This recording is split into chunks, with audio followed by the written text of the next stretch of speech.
Telangana BJP chief Ramachandra Rao సమక్షంలో ఇద్దరు BJP నేతలు దుర్భాషలాడుకున్నారు. ఆదిలాబాద్ జిల్లా వేమనపల్లి మండలం నీలవహి గ్రామంలో బీజేపీ మండల అధ్యక్షుడు ఏట మధుకర్ కుటుంబాన్ని రామచంద్రరావు పరామర్శ సందర్భంగా ఈ ఘటన చోటు చేసుకుంది. మాజీ ఎంపీ వెంకటేష్ బీజేపీ పెద్దపల్లి ఎంపీగా పోటీ చేసిన గోమాసె శ్రీనివాస్ వాగ్వాదానికి దిగారు.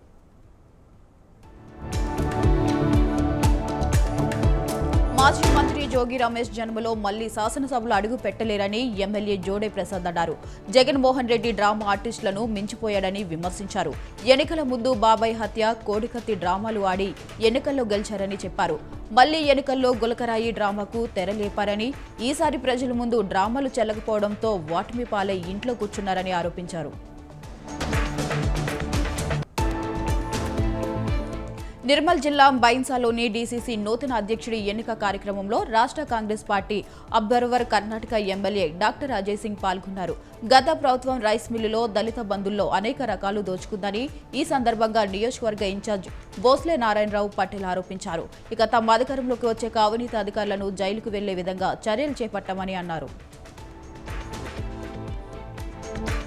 కాంగ్రెస్ పార్టీ కార్యకర్తల అభిష్టం మేరకే డీసీసీ అధ్యక్షుడి నియామకం జరుగుతుందని ఏఐసీసీ పరిశీలకులు దేబాశిసి పట్నాయక్ అన్నారు. ఇక మహబూబ్ నగర్ జిల్లా కేంద్రంలోని ఎమ్మెల్యే క్యాంప్ కార్యాలయంలో జిల్లా కాంగ్రెస్ అధ్యక్షుడు ఎంపిక కోసం సంఘటన సృజన్ అభినయ్ కార్యక్రమాన్ని నిర్వహించారు. పార్టీ శ్రేణుల నుంచి దరఖాస్తులను, అభిప్రాయాలను సేకరించారు. నర్సరావుపేట మండలం కేశమనుపల్లిలో ప్రభుత్వ భూమిని కబ్జా చేసిన వైసీపీ నేతపై టీడీపీ నేతలు ఫిర్యాదు చేశారు. ఆగస్టులో సుమారు ₹1 విలువ చేసే గ్రామకటంలో 17 సెంట్ల భూమిని ఆన్లైన్లో తన భార్య పేరుతో నమోదు చేసుకున్నాడు. తర్వాత తన కొడుకు పేరుతో బదలాయించుకున్నారు. ఇక వైసీపీ నేత తాతపూడి దానియేల్ నుండి కబ్జా చేసిన ప్రభుత్వ భూమిని కాపాడాలని నర్సరావుపేట ఆర్డీఓ కార్యాలయంలో కేశమనుపల్లి టీడీపీ నేతలు ఫిర్యాదు చేశారు.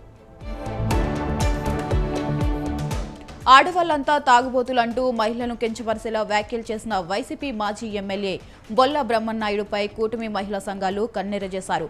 ఈ మేరకు జిల్లా బ్రహ్మనాయుడుపై కేసు నమోదు చేసి చర్యలు తీసుకోవాలని పల్నాడు జిల్లా వినుకొండలో పోలీసులకు ఫిర్యాదు చేశారు. వినుకొండ స్తూపం సెంటర్లో మానహారం నిర్వహించారు. తెలంగాణ రాష్ట్రంలో కాంగ్రెస్ ప్రభుత్వం అధికారంలోకి వచ్చాక ఆటో కార్మికుల బతుకులు దుర్భరమైపోయాయని సిద్దిపేట ఆటో క్రెడిట్ కో ఆపరేషన్ సొసైటీ గౌరవ అధ్యక్షుడు పాల సాయిరం విమర్శించారు. ఆటో కార్మికులకు ప్రత్యామ్నాయం ఆలోచించకుండా మహాలక్ష్మి పథకం ద్వారా ఉచిత బస్సు ప్రయాణం కల్పించడంతో ఆటో కార్మికులు రోడ్డున పడ్డారని ఆవేదన వ్యక్తం చేశారు. ఇక ఈ మధ్యకాలంలో జరిగిన ఆటో కార్మికుల ఆత్మహత్యలన్నీ ముమ్మాటికి ప్రభుత్వ హత్యలేనని ఆరోపించారు.